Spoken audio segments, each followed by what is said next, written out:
शांति प्रिया जी, काफ़ी अरसे के बाद में आप पब्लिक डोमेन पे आई है, वो भी एक ओटीटी के ज़रिए।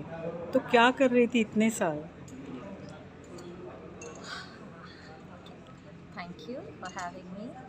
और काफ़ी हफ्ते मतलब 10 साल हो चुकी है इसके लिए। बट लास्ट मुझे आप लोग ने माता की चौकी में देखा था। और जी हाँ, क्योंकि खुद थोड़ा सा फैमिली इश्यूज़ में चल रही थी। इश्यूज़ भी नहीं बोल सकती हूँ, मतलब बच्चे बड़े हो रहे थे, तो उसके लिए बीइंग अ सिंगल पेरेंट मुझे बहुत टाइम देना पड़ा उनके लिए, उनका एज हिसाब से। बिकॉज़ एक लड़का 15-16 का था, वो जो एज रहता है टीन एज, सो उसके लिए मुझे उनके लिए बहुत टाइम निकालना पड़ा था। सो उनके लिए पहले निकाल लिया और अभी मेरे लिए मैं निकाल रही अच्छा, आप अभी मतलब पहली बार ओटीटी कर रही है, वो भी सुनील शेट्टी और विवेक ओबेरॉय के साथ में, और धारावी बैंक सीरीज़ का नाम है। तो अपने किरदार के बारे में बताएंगी? यस, ये मेरा first come back on the OTT। हम दोनों सुनील जी और मैं दोनों साथ में first time we are coming back on OTT। और मैं सुनील जी का बहन का कैरेक्टर निभा रही हूँ, जो बहुत स्ट्रॉन्ग कैरेक्टर है उनको तलेवन बनाने में। And equally she is also greedy for power, you can tell that. Yes, बहुत बहुत स्ट्रॉन्ग कैरेक्टर है। और आगे आप देख के बता दीजिए मैं कैसा निभाती हूँ। आप तो सुपर फाइन एक्टर है, तो मतलब बताने का सवाल ही नहीं, आप बेस्ट ही करोगे, उसके लिए there is no second thought about it. But in the past 10 year, had you ever missed the glam world? Because once upon a time you were at the top and the part of a glam industry. Thank you very much for that appreciation and take it to my heart. And yes, I do.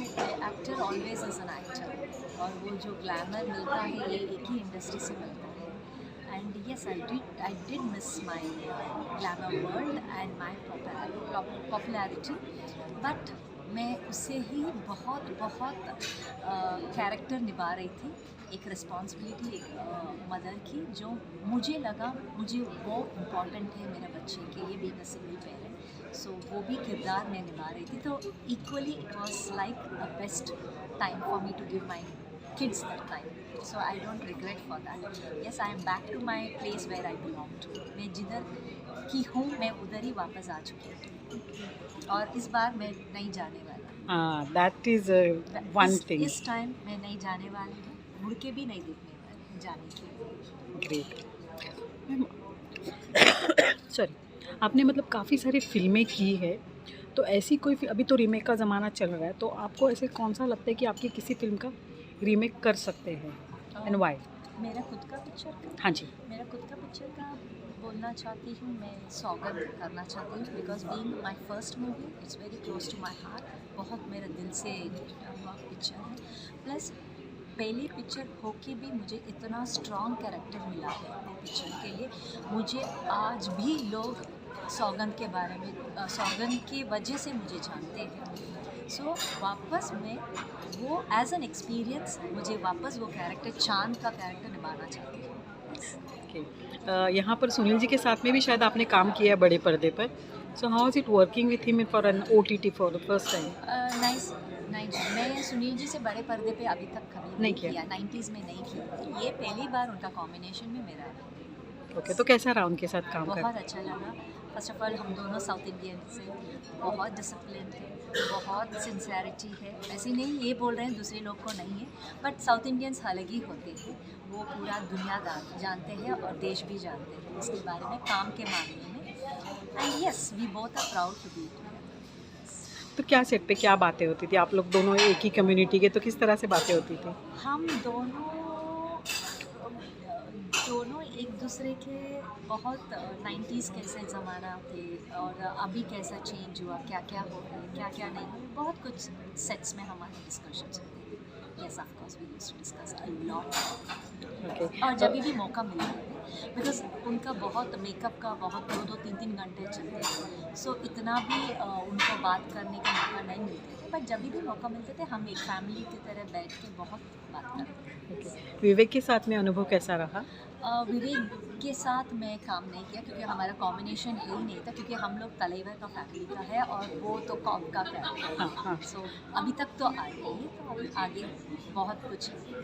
अच्छा, बहुत बार ऐसे कहा जाता है अगर कोई underworld की film होगी तो that glamorise the that negativity of that particular aspect. So as an actor आप क्या बताएंगे इस बारे में? पर्टिकुलर एस्पेक्ट ग्लैमराइज नहीं समझ में आया आपको? मतलब इसमें अंडरवर्ल्ड है हाँ, तो जो कि अगर इसको फिल्म पे लाएंगे या OTT पे लाएंगे ना तो वो ग्लैमराइज होता है, जो नेगेटिविटी है that minus point the bad aspect of the society getting glamour platform. नहीं मुझे नहीं लगता ऐसा कुछ है। बहुत बहुत हम लोग नहीं, मुझे एक्चुअली आपका सब क्वेश्चन मुझे समझ में नहीं नहीं मतलब if it's a good thing हाँ। You can highlight through film, आया। Okay, but the terrorism, the underworld, it's a bad aspect to talk about, where this OTT is talking about that bad aspect, the minus point of the society. So you think the series like this glamorize the negativity of the society? Okay. तो मुझे पहले ये सवाल आप लोग को पूछना है, मीडिया को।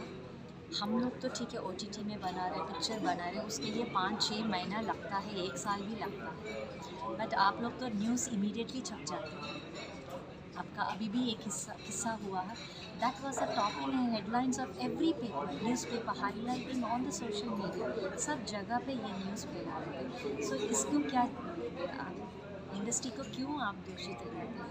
मीडिया लोग भी तो इतना ही इन्वॉल्व है, उनका पब्लिसिटी मिले जो भी मिले उनके लिए, वो लोग भी तो पब्लिसाइज कर रहे हैं ये सब।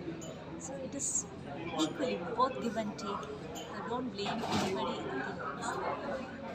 Okay, the time you had left the industry, 10-year ka gap, and now the industry has changed story wise, technical aspect wise. So what's your observation about the same? आप सिर्फ 2 ही चीज़ बताया है, स्टोरी वाइज और technician wise. मैं बोलती हूँ ए से ही, शुरुआत से ही बहुत बदल चुका है। हमारे ज़माने में ऑडिशंस नहीं होता था, कास्टिंग एजेंसीज नहीं होता था, कास्टिंग कोऑर्डिनेटर्स नहीं होता था। सो ए से ही शुरू हो गया है, तो मैं बी के बारे में क्या बोलूँ? So even stories are changing, no? बहुत तभी तो चेंज हुआ था। अगर आप देखेंगे वी शांताराम जी का टाइम में ही उन्होंने उस टाइम का स्टोरीज से बहुत अलग हटके निकाले। Stories never changing, stories have better stories always according to the generations go, the stories will, the content, we are giving importance to the content. Yeah, content is good. The other things of the film industry has changed a lot. Yes, मैं इतना बोल सकती हूँ जो experience के हिसाब से। Okay. Now I'm very curious to know one thing. Like all South Indian actresses are always happening and they look pretty. They gel into the character like any which way. So what is that make all the South Indian actresses to get into the skin of a character or maybe to sustain for a longer time? शायद वो बहुत दिल से ले लेते हैं character को, उनको लगता है वो अपने ज़िंदगी जी रहे हो कैरेक्टर में, वो पूरा जान दे देते हैं। ऐसा नहीं मैं कह रही हूँ दूसरे लोग नहीं करते हैं, वो अपना इंडिविजुअलिटी और आर्ट को बहुत सीरियसली लेते थे। अगर आप देखेंगे इंडिया में ही 2 ही जगह ऐसा बात होते हैं इंडिया में, एक कलकत्ता हो और एक साउथ के बारे में, जो आर्ट में बहुत जान देते हैं ये दोनों जन। सो मुझे लगता है उसके वजह से, and I am proud to be a South Indian. And now तो मैं मुंबई कर हूँ, 30 साल से मुंबई में रहती हूँ, तो yes I have both. What's your life mantra? I'm sure you must have gone through very rough patch of life and now you're sustaining. So what is your, that success was holding to which line of life? Live life and let live life. Well said. अच्छा, ये Dharavi bank के बाद में आप क्या कर रही?